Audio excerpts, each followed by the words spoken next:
Bienvenue dans Âme et Soma, le podcast dans lequel on va parler de spiritualité et de développement personnel comme tu en as peut-être encore jamais entendu parler.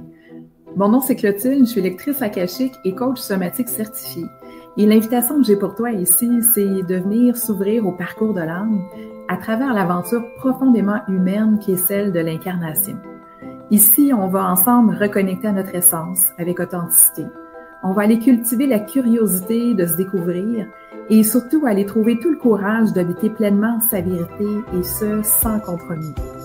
Parce qu'incarner qui l'on est, c'est pas un concept, c'est un chemin vivant, un chemin sur lequel l'âme, le corps et l'esprit se rencontrent pour nous permettre d'être et de manifester pleinement notre vérité dans ce monde.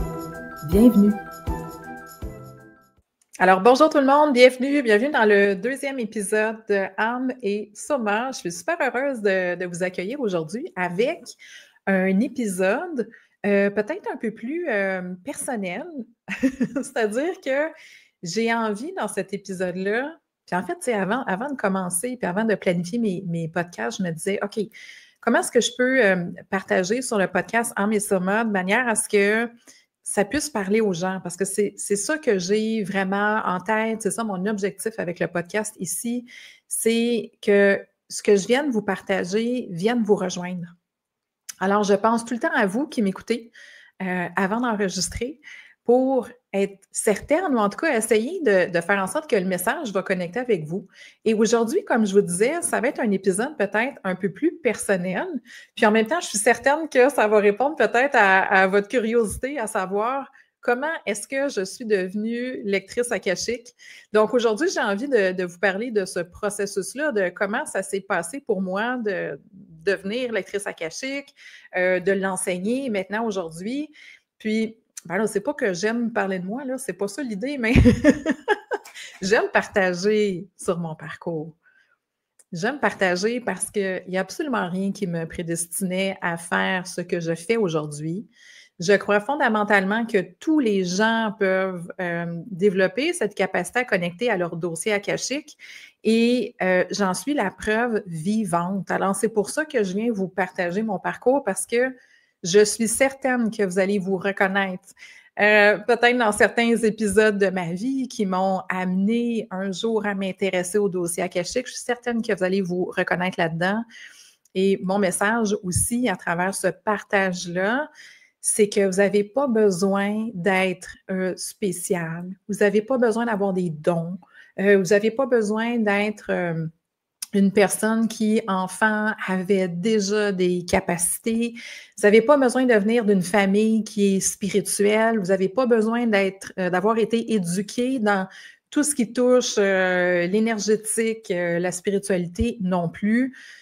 Mon message, puis c'est pour ça que je vous livre mon parcours, puis comment ça s'est passé pour moi, c'est que c'est accessible à tous, sans exception. Puis vous savez, ma grande mission, moi, c'est ce qui m'habite profondément, ben, c'est de partager cette connexion-là parce que je sais pour moi et je sais pour l'avoir vu chez tellement de gens, je sais à quel point ça a le potentiel de changer énormément de choses de manière extrêmement positive dans notre vie. Ça nous amène à changer notre regard sur la vie. Ça nous amène à retrouver notre pouvoir dans notre vie, retrouver notre pouvoir créateur.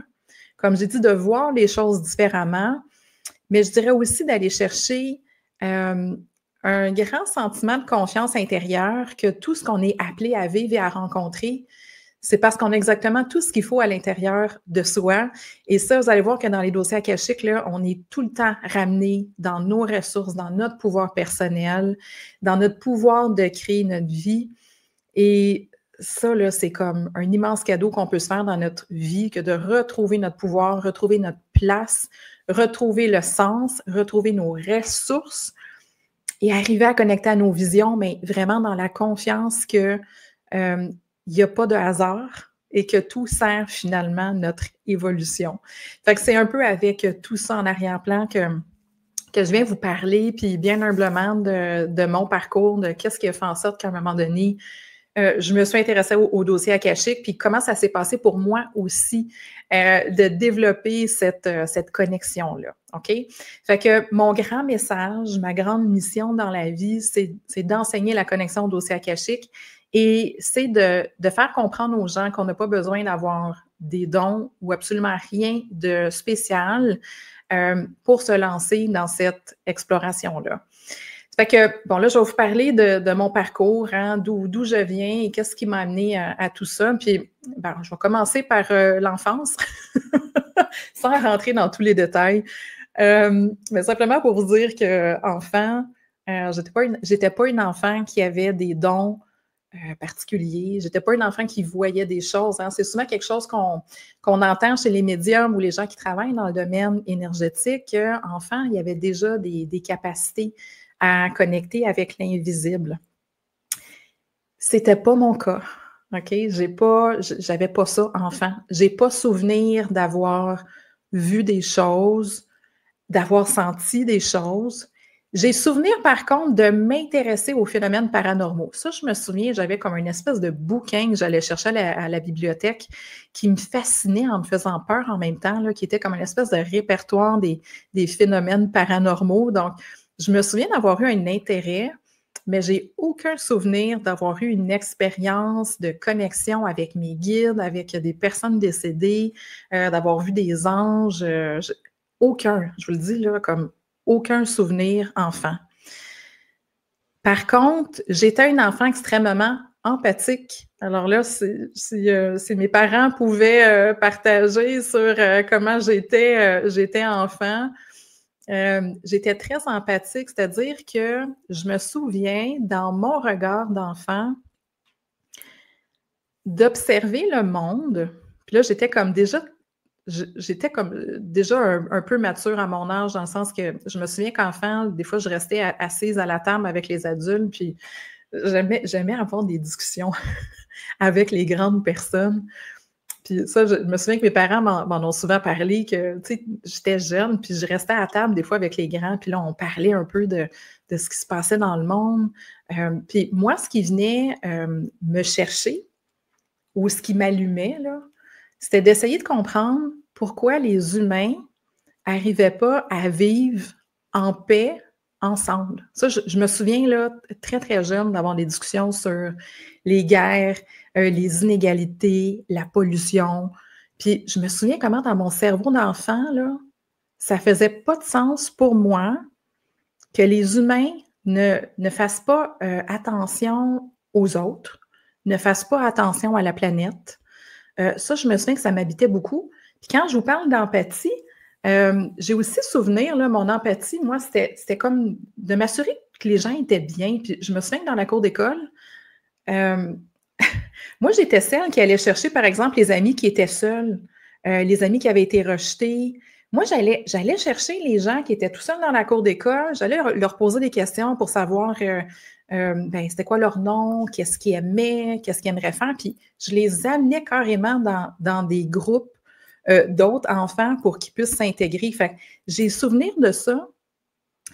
Et j'ai souvenir aussi de régler des chicanes. Alors ça, je ne sais pas d'où ça venait, là, mais c'était comme pour moi, là, le conflit et la chicane, c'est comme pourquoi est-ce que vous ne vous parlez pas puis vous ne vivez pas en harmonie les uns avec les autres? Fait que j'ai souvenir que j'étais souvent celle qui allait comme voir un côté, je les écoutais, puis là, j'allais comme de l'autre côté, puis j'expliquais le point de vue du premier groupe, etc., etc. Fait que bref, tout ça pour dire que moi, en tant qu'enfant, j'étais empathique, sensible, puis j'étais déjà comme habitée de ce désir-là de voir les gens vivre en harmonie. Fait que je dirais que mon bagage d'enfance, là, ça a été ça. Mes parents sont athées, même que mon père là, avait une espèce comment je peux dire, de dégoût. En tout cas, lui, la religion, là, c'est vraiment très, très, très loin de ses valeurs. Donc, je n'ai pas du tout grandi dans un milieu où on parlait de Dieu, où on parlait de conscience, comme absolument pas, là. Mes parents sont nés dans les années 50, fait qu'ils ont vécu la Révolution tranquille. Donc, eux, ils ont rejeté tout ce qui était de la spiritualité puis de l'Église. Donc, j'ai absolument pas baigné dans ce milieu-là. Fait que mon enfance ressemblait à ça, c'est-à-dire que j'ai grandi dans un milieu athée. Il y a personne qui m'a parlé de chakra, d'énergie. J'avais pas de don, je voyais rien. Donc ça a été ça comme pendant la majeure partie de mon enfance. Avec ce désir-là d'aider les gens, moi, j'ai fait des études en développement économique. Donc, je me suis rendue jusqu'à la maîtrise en géographie avec une spécialisation en développement local. Donc, j'ai travaillé 10 ans dans le domaine du développement économique local où c'est intéressant, OK? Puis, pourquoi est-ce que je vous parle de ça? C'est qu'on a souvent l'impression, pas qu'on suit le mauvais chemin, mais que des fois, on n'est pas à la bonne place. Puis, pour accompagner des gens depuis, je ne sais plus combien d'années, 7-8 ans, il y a une chose que j'ai compris, puis par rapport à mon processus à moi aussi, c'est qu'on est souvent amené, peu importe le contexte professionnel dans lequel on travaille, on va souvent être amené à déployer nos forces, nos dons, nos qualités innées, peu importe le travail qu'on fait. Puis pourquoi je vous dis ça? Parce que quand je travaillais en développement économique local, mon travail, c'était d'amener les gens à travailler ensemble pour élaborer une vision d'avenir, à rassembler les forces du milieu pour mettre en marche, créer des nouveaux projets pour les communautés. Puis moi, j'ai fait ça pendant 10 ans. Puis ce qui est arrivé à un moment donné, c'est que je me suis plus sentie à ma place, puis j'ai commencé à pratiquer le yoga en parallèle. Et je me souviens que j'étais souvent amenée à guider des rencontres, des groupes. Donc, je travaillais en concertation. Puis je me souviens très bien à un moment donné, parce que j'avais déjà commencé à faire du yoga. J'avais commencé le yoga Kundalini autour de 2009. J'ai eu mon éveil de conscience. D'ailleurs, je pense que je vais refaire un épisode de podcast là-dessus parce que ça intrigue beaucoup les gens, les fameuses montées de Kundalini. Moi, j'ai eu un éveil de conscience en 2010. Et bref, toujours est-il que je me souviens d'animer des séances de concertation de groupe, puis de regarder les individus, essayer de travailler ensemble et de voir des égaux, E accent aigu, G-O, pas des personnes égales, mais des égaux qui, finalement, essayaient seulement de, comme on dit au Québec, de tirer la couverture de leur côté, c'est-à-dire de travailler à leur avantage et non dans l'avantage de la communauté. Puis je me souviens d'avoir vu ça puis de me dire, comment voulez-vous qu'on développe des projets collectifs? Des projets qui sont là pour le bien commun, si chacun regarde son petit nombril, puis n'est pas capable de comprendre qu'on est en train de travailler pour le bien de tous, puis qu'ils ne sont pas capables de comprendre que s'ils ne font qu'essayer que de répondre à leurs propres besoins puis leurs propres préoccupations, on ne sera jamais capable de créer quelque chose pour le groupe. Donc, ça créait des projets où souvent on stagnait, on n'arrivait pas à aller de l'avant, on était toujours en train de négocier entre une partie puis une autre. Puis je me souviens de m'être dit, mais si on veut que ça marche, là, il va falloir que j'aille travailler à l'échelle individuelle. Il va falloir que les humains deviennent un petit peu plus connectés les uns avec les autres pour que les projets collectifs fonctionnent.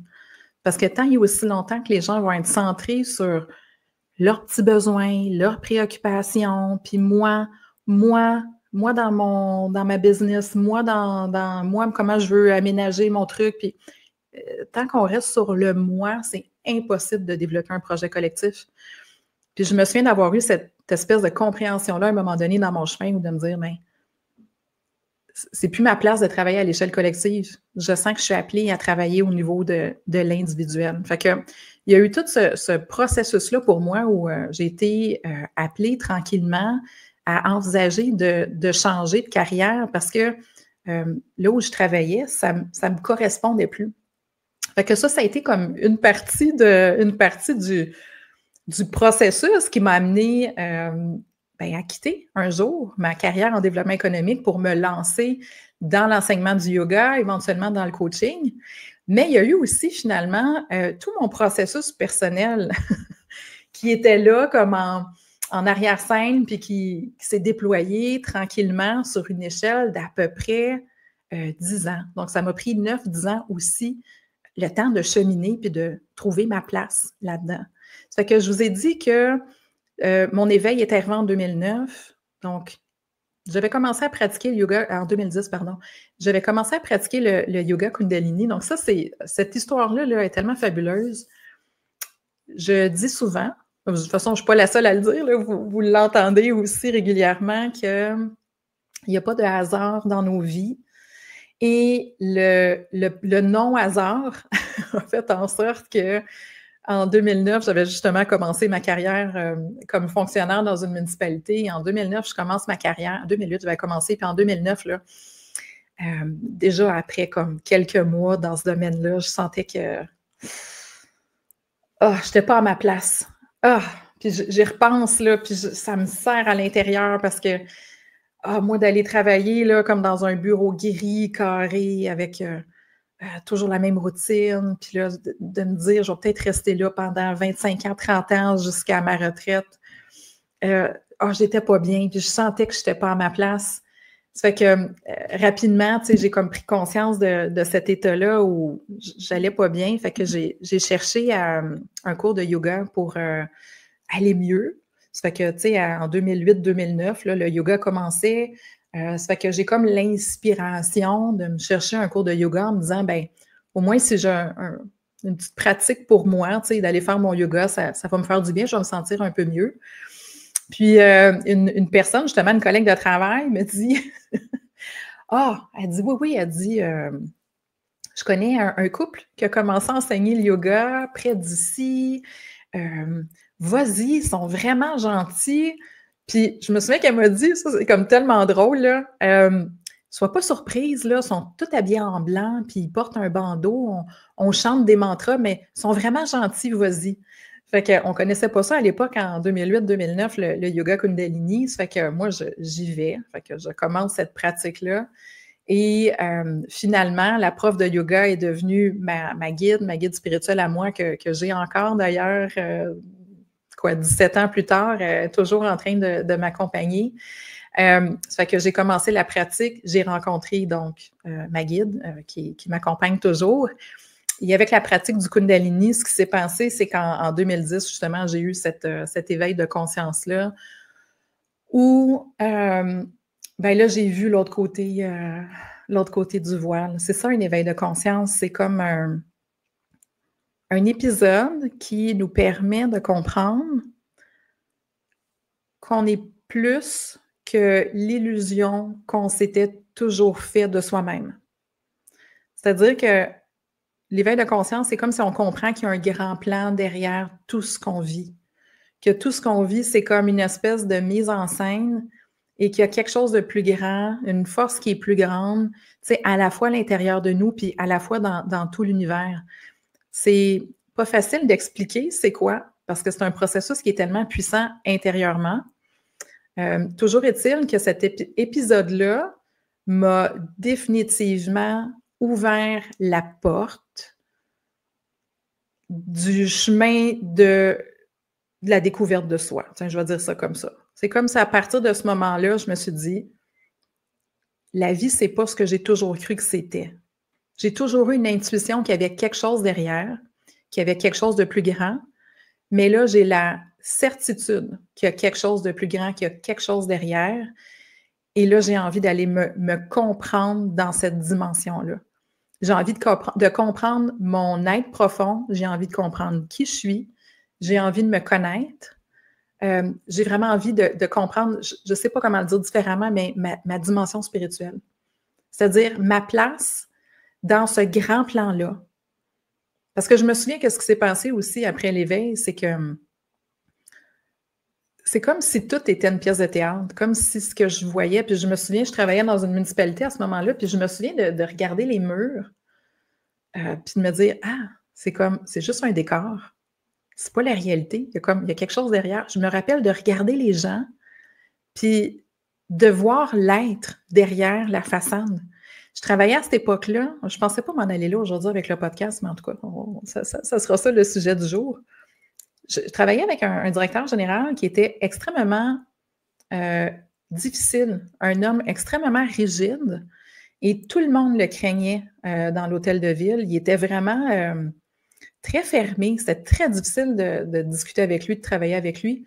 Puis je me souviens d'avoir une rencontre avec lui, de le regarder, de voir sa rigidité, puis de juste aller comme percevoir l'être insécure qu'il y avait l'autre côté, l'enfant insécure qui essayait de prendre sa place à travers son côté autoritaire, à travers son côté rigide. Je me souviens d'avoir comme connecté, c'est vraiment spécial, à cette facette-là de lui, puis de juste aller le comprendre avec mon cœur. Puis je me souviens que cette compréhension-là, ou cette espèce de connexion-là que j'avais ressentie, m'avait justement permis de développer plein de projets, parce que c'est comme ça, en comprenant qui il était, j'avais compris aussi comment travailler avec lui. Bref, toujours est-il que cet éveil-là m'a vraiment ouvert la porte de la découverte de moi. Ça fait que mon éveil, je l'ai eu en 2010, puis après, ben, j'ai eu mes enfants. Ça fait que il y a eu des épisodes, moi, un peu on and off dans mon cheminement. OK? Fait que j'ai eu mon fils en 2012. Fait que là, ben, la grossesse avait commencé en 2011. Donc, il y a eu des moments où je pratiquais plus, j'étais plus impliquée dans ma recherche. Il y a eu des moments où j'ai été plus vers justement le fait de m'occuper de mes enfants. Donc, toujours est-il que de 2010 à 2016, après avoir eu ma fille, parce que ma fille a été comme un grand portail d'initiation pour moi dans mon processus. Pendant ces années-là, j'ai quand même exploré beaucoup de choses. Donc, je suis allée à fond dans le yoga Kundalini. J'ai fait mes formations en Reiki. Donc, j'ai quand même exploré différentes choses en tâtonnant un peu, en n'obtenant pas tant de réponses à mes questions, en cherchant beaucoup. Et en 2016, donc en 2015, j'ai accouché de ma fille, puis 2015-2016, là, ça a été comme un constat pour moi que j'étais pas bien, puis qu'il y avait des choses qui devaient changer dans ma vie. Je travaillais toujours en développement économique à cette époque-là, fait que je me posais beaucoup, beaucoup de questions. Ce qui fait qu'en 2005, j'ai commencé ma première formation pour être enseignante de yoga Kundalini. Moi, c'est comme ça que j'ai commencé ma transition professionnelle. C'est que j'ai commencé à enseigner le yoga à partir de 2017. Et à partir de 2016, là, une fois que ma fille est arrivée, puis là, ma famille était faite, on avait la belle maison. C'est comme quand tout va bien en apparence, puis que là, tu te retournes vers ton intérieur, puis tu te dis... Mais je suis qui, moi? J'ai concrétisé des choses, j'ai fondé ma famille, j'ai comme réalisé tout ce que j'avais toujours voulu dans ma vie, puis là, je me sens vide à l'intérieur. Puis honnêtement, je me souviens en 2015 comment je me sentais morte à l'intérieur. Je me suis dit, là, il faut que ça bouge, là. Il faut que je me trouve. Fait qu'à partir de 2016, j'ai commencé beaucoup de formations. Enseignement du yoga. J'ai commencé une formation en coaching intuitif. Je me souviens, je me suis même intéressée au tarot, à l'astrologie. Je me suis retrouvée à un moment donné dans une formation en soins chamaniques. J'ai comme tout essayé et ça ne remplissait jamais totalement, parce qu'évidemment, j'allais chercher des réponses. Pas pour vous dire qu'il n'y a rien là-dedans qui est bon, c'est pas vrai, je vous mentirais de dire ça, mais je sentais que malgré toutes ces formations-là, malgré tous les outils, parce que j'essayais d'aller chercher beaucoup d'outils pour me comprendre, malgré tout ça, je ne comblais pas mon vide intérieur. Puis j'ai envie de faire une parenthèse sur le vide intérieur. Récemment, j'écoutais un podcast d'une psychologue américaine qui expliquait que le vide intérieur, puis là, évidemment, je fais attention, là, je ne vous parle pas d'un vide béant puis d'une pathologie au niveau de la santé mentale, mais l'espèce de vide qu'on ressent souvent, les êtres humains, est en réalité, je trouve ça vraiment fascinant, là, est en réalité le symptôme qu'on est déconnecté de notre dimension spirituelle.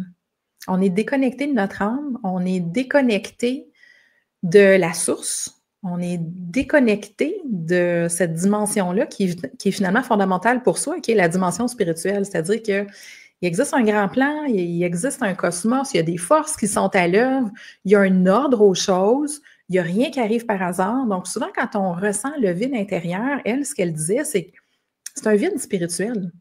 C'est le fait d'avoir tellement déconnecté de notre dimension spirituelle, d'être tellement dans la pensée matérialiste. C'est comme si on s'est enlevé une partie fondamentale de soi. Puis quand on ressent cette espèce de vague à l'âme-là, c'est comme un appel de revenir en connexion avec ce qu'on sait qui existe de manière intuitive. Parce que moi, je suis convaincue qu'on a tous cette connaissance-là intuitive, que nous sommes des âmes incarnées, qu'il y a un grand plan, qu'il y a des forces à l'œuvre, qu'il n'y a pas de hasard, etc., etc. Fait que toujours est-il que malgré toutes ces formations-là que j'avais faites, le vague à l'âme et le vide intérieur étaient toujours présents. Puis je me souviens, alors comment que les lectures akashiques, c'est ça, comment c'est apparu dans mon chemin. À l'époque, j'avais engagé une coach d'affaires en 2017 pour m'aider à amorcer ma transition professionnelle. Donc, j'avais commencé mes formations d'enseignement du yoga. Je pensais à quitter le milieu du développement économique. Ça fait que j'engage une coach d'affaires pour me soutenir, m'aider dans le processus. Et quel merveilleux hasard, encore une fois, que cette coach d'affaires me mentionne avoir une autre cliente qui fait des lectures akashiques. Fait que moi, j'entends le mot akash et il y a comme une espèce de décharge électrique qui se passe à l'intérieur de moi. Je me souviens d'être retournée à la maison, d'avoir googlé, cherché c'est quoi lecture akashique parce que ça m'avait allumé. Puis, en fait, ma coach ne m'avait même pas expliqué c'était quoi. Elle voulait juste me parler du modèle d'affaires de sa cliente qui faisait des lectures akashiques. Fait que je me souviens de rentrer à la maison, je google, et quand j'ai des frissons en vous le disant, là, quand je suis tombée sur qu'est-ce que c'est que les dossiers akashiques, je me suis dit, pourquoi est-ce qu'il n'y a personne qui ne m'a jamais parlé de ça jusqu'à maintenant? Là, je vous parle, là, on est rendu en 2017, puis moi, j'ai vraiment commencé à me poser des questions sérieuses à partir... En fait, j'étais pas bien à partir de 2008-2009. J'ai commencé à me poser des grandes questions sur moi à partir de 2010, puis j'arrive en 2017, puis je me dis, comment ça se fait qu'il n'y a jamais personne qui m'a parlé des dossiers akashiques? Moi, j'ai lu ce que c'était, là. Dossier akashique, c'est la mémoire de l'âme. Les dossiers akashiques font référence à toutes les informations qui concernent le plan d'incarnation de notre âme, c'est-à-dire le plan de marche que notre âme se donne avant de s'incarner. Donc, on est capable d'aller comprendre pourquoi on vit ce qu'on vit, qu'est-ce que notre âme est venue apprendre et expérimenter, mais on est aussi capable, dans les dossiers akashiques, d'aller connecter à notre mission d'âme, à notre dharma. Allô? Est-ce qu'il y en a ici qui cherchent leur dharma, qui cherchent c'est quoi leur mission puis leur rôle sur Terre? C'est deux questions fondamentales. Qui suis-je? Qu'est-ce que je suis venu faire sur Terre? Et je peux vous dire que jusqu'en 2017, là, ça a été ça mon questionnement. Tout mon cheminement a été enclenché par ces deux petites questions-là. Qui suis-je et qu'est-ce que je suis venu faire sur Terre? Je vous ai dit en intro, en commençant, j'étais pas une enfant qui avait des dons. Il n'y a personne qui m'a parlé de chakra, d'énergie, d'âme, d'incarnation, d'ego. J'ai jamais entendu parler de ces termes-là avant que je m'intéresse. Le déclencheur a été ces deux questions fondamentales-là. Et si je mets l'emphase là-dessus, c'est que si vous vous posez ces questions-là en ce moment, là, c'est que votre âme essaie de vous réveiller, si je peux dire, ou essaie de vous faire prendre conscience du fait qu'il y a un chemin pour vous. Elle essaie de vous transmettre des messages, elle essaie de vous ramener dans votre mission. C'est ça qui se passe. Puis pour moi, ça a été ça, mon déclencheur. Ça n'a pas été des dons ou des visions. Ça n'a pas été une intuition qui était déjà comme phénoménale. Ça n'a pas été des capacités. Ça a été une curiosité, un désir de me connaître et deux questions fondamentales. Ça a été ça, mon déclencheur pour devenir lectrice akashique. Toujours est-il que je découvre ça en 2017. toutefois, sans trouver de formation. La seule formation qui se donnait à l'époque était en Suisse. Mes enfants étaient tout petits. J'avais déjà dépensé des milliers de dollars dans des formations de yoga. Fait que je me suis dit, je ne suis pas pour aller en Suisse faire la formation, ça n'a pas de bon sens. Puis en 2017, il n'y avait pas beaucoup de formations en ligne encore. Donc, je laisse ça sur la glace. Et là, qu'est-ce qui se passe en 2019? La vie est tellement bien faite et que la vie est bien faite. En 2019, rentre dans ma vie la personne qui m'a initiée aux lectures akashiques. Cette personne-là qui est rentrée dans ma vie comment je peux dire, est rentrée comme un tsunami, là. C'est-à-dire qu'on est devenus amis très, très, très rapidement. Elle m'a transmis tout ce que j'avais besoin de savoir pour commencer à faire des lectures akashiques. Elle est ressortie de ma vie hyper rapidement. Et c'est comme si cette personne-là, le passage de cette personne-là dans ma vie, là, c'était seulement pour m'initier à la lecture akashique. Elle m'a tout montré ce que j'avais besoin de savoir pour commencer à faire des lectures akashiques. C'était en 2019. Alors, un matin de 2019, je m'assois dans mon salon. J'ai ma prière d'entrée, j'ai tout mon processus que j'ai appris. Je m'assois, puis je me dis, bon, ben, je vais l'essayer. De toute façon, qu'est-ce que j'ai à perdre? Moi, je me cherche tellement depuis, là, on est rendu en 2019, donc ça faisait 9 ans que je me posais des questions, je me cherchais. Je vais essayer. Fait que je fais mon petit protocole d'entrée. Et là,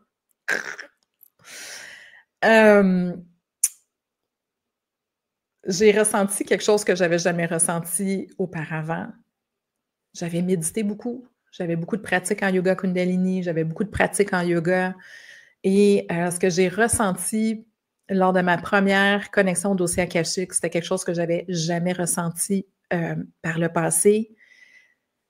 Et ce que j'ai surtout ressenti à l'intérieur de moi, et c'est quelque chose qui est souvent décrit, OK? Quand j'enseigne les lectures akashiques, il y a beaucoup de gens qui vont me dire, bien, quand j'ai fait ma première connexion, là, c'est comme si je rentrais à la maison. Donc, je fais ma première connexion, je ressens quelque chose que j'ai jamais ressenti, et c'est comme si, enfin, j'ai l'impression, donc, de revenir à la maison, de revenir en connexion avec ce que j'avais cherché pendant toutes ces années-là. Quand on revient en contact avec l'énergie de son âme, avec aussi l'énergie de toutes les entités bienveillantes, parce que, bon, dans la cache, il y a nos guides, nos enseignants, nos êtres chers, il y a les seigneurs des dossiers, donc il y a des énergies qui sont là. Et quand on revient en contact avec ces énergies-là, c'est comme si on était accueillis dans toute notre lumière, dans toute notre splendeur, avec tellement d'amour, tellement de bienveillance. Puis je me souviens d'avoir eu ce sentiment-là d'être enveloppée, d'être soutenue, puis d'être enfin revenue à la bonne place, au bon moment, à cet endroit-là que je cherchais finalement depuis toujours. Ça fait que j'ai fait une première connexion. Je pense que c'est pendant ma première connexion qu'on m'a comme, carrément révélé ma mission. Puis, je vous le partage, mais je veux que vous sachiez que ça ne se passe pas toujours comme ça, OK? Ça se peut que si vous décidez de vous lancer dans les lectures akashiques, ça se peut que vous n'ayez pas une expérience de cet ordre-là. Je pense que mon expérience était forte parce que je sais que ça fait partie de ma mission de transmettre les lectures akashiques. Donc, évidemment que pour moi, il y avait une espèce de familiarité puis de connexion très, très puissante parce que c'est le fondement de ma mission d'enseigner les lectures akashiques. Mais je me souviens que lors de cette première ou peut-être deuxième lecture-là, on m'a livré le message sur ma mission en me disant tu es une enseignante spirituelle. Ton rôle consiste à passer le message que nous sommes là, nous sommes prêts et nous vous attendons. Ça ressemblait à ça. Puis je me souviens de l'émotion que j'ai ressentie quand j'ai reçu ce message-là. Je me souviens d'avoir appelé justement ma guide qui m'accompagnait depuis 2009, lui avoir raconté, puis elle qui le voyait depuis le jour 1. Alors que moi, j'en avais aucune idée. Hein? Des fois, notre mission est tellement sous notre nez, c'est tellement évident, c'est juste qu'on n'arrive pas à la voir. Je me souviens de lui avoir raconté avec comme tellement d'émotion. Mais je me souviens aussi de m'être dit: «What the hell? Une enseignante spirituelle?» Moi, j'avais commencé à enseigner le yoga, j'avais commencé à faire un peu de coaching, auprès d'entrepreneurs qui étaient en démarrage d'entreprise. Puis de me dire: «Une enseignante spirituelle». Est-ce que quelqu'un peut m'expliquer ça fait quoi une enseignante spirituelle? Puis ça vit de quoi une enseignante spirituelle, là? J'ai comme pas envie d'être un gourou. C'est quoi cette histoire-là? Je me souviens d'avoir comme pas trop compris finalement ça serait quoi mon rôle puis mon travail. Puis là, ben, on est en 2015, 6 ans plus tard, puis je réalise que le message, il était extrêmement précis. C'est exactement ça que j'étais appelée à faire. Ça fait que j'ai commencé avec ces premières connexions-là pour moi en 2019 et je me suis dit, ben ça fonctionne, je vais l'essayer pour les autres. Donc, à partir de 2019, au printemps 2019, je me souviens d'avoir lancé un message sur ma page Facebook. Je teste les lectures akashiques. S'il y en a qui veulent expérimenter l'approche, contactez-moi. Donc, j'offrais des rendez-vous gratuits. J'ai fait ça pendant 1 mois. Pendant 30 jours, j'ai offert des lectures akashiques gratuites, puis ça a fonctionné. C'est ça mon histoire. J'ai eu, à un moment donné, un grand désir de me connaître. J'ai cherché des outils pour me connecter à moi. J'ai trouvé des réponses, mais un jour, la vie m'a amené les lectures akashiques sur mon chemin. Et quand j'ai découvert ce que c'était, pour moi, ça a été le plus bel outil pour aller poser des questions, obtenir de la guidance, me comprendre profondément, comprendre ce qui se passe dans ma vie. Puis avec la pratique, j'ai été appelée à le faire pour les autres. Et quand j'ai commencé à l'offrir pour les autres, je peux vous dire que c'est comme le grand champ de la connaissance qui s'ouvre quand on fait des lectures akashiques pour les autres. Pourquoi? Parce que oui, on accompagne les gens sur leurs enjeux individuels, mais il y a tellement de leçons spirituelles qui sont transmises dans les lectures akashiques, tellement de leçons qu'on peut nous aussi intégrer. Fait que j'ai tellement appris à travers toutes ces lectures-là que j'ai faites. Ça m'a tellement enrichi. Ça continue de m'enrichir parce que je ne me lasse pas de faire des lectures akashiques. Il y a toujours quelque chose de nouveau. Je suis toujours surprise, mais je suis aussi, surtout, toujours émerveillée et touchée de ce qui peut ressortir de ces séances-là. C'est phénoménal et ça nous amène à changer complètement notre regard sur la vie. Ça nous amène un regard qui est tellement plus large et tellement plus nourrissant. Alors, c'est ça pour moi qui nous redonne le pouvoir, c'est d'être capable de voir la vie différemment, puis de voir à quel point on est toujours en possibilité de créer dans notre vie, puis à quel point notre pouvoir aussi intérieur, il est immense. Alors, voilà comment je suis devenue lectrice akashique. J'ai pas fait de rituel d'initiation, rien d'extraordinaire. J'ai simplement été une humaine qui s'est posé des questions sur qui elle était, qui a été curieuse, qui a suivi les appels, suivi les synchronicités.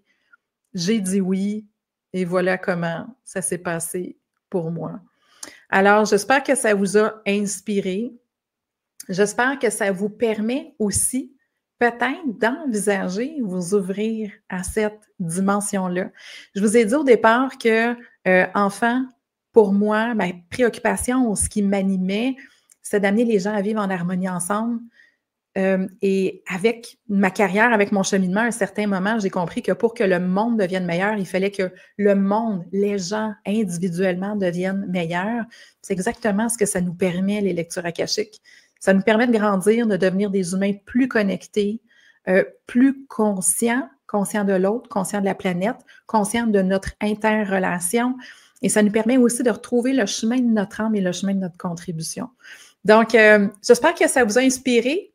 On va se laisser là-dessus et j'ai bien hâte de vous retrouver pour un prochain épisode de Âme et Soma. Vous me partagerez vos commentaires. Est-ce que ça vous allume? Est-ce que ça vous fait réagir? Est-ce que vous avez comme envie d'aller explorer tout ça? Donc, j'ai très hâte de vous lire. Donc, je vous souhaite une belle fin de journée, peu importe où vous êtes présentement. Sachez aussi que votre âme est toujours connectée à vous. Ça, je veux juste vous le rappeler, on n'a pas besoin toujours de passer par les dossiers akashiques parce que notre âme communique avec nous à tout moment. Alors, où que vous soyez, peut-être une invitation pour finir, placez une main sur votre cœur, fermez les yeux Inspirez profondément. Et rappelez-vous que votre partie sage, votre âme est toujours là à l'intérieur de vous, toujours prête à vous partager sa guidance, son amour, sa lumière, que vous avez simplement qu'à tendre la main vers elle pour qu'elle fasse un pas vers vous. Alors sur ce, je vous dis à très bientôt.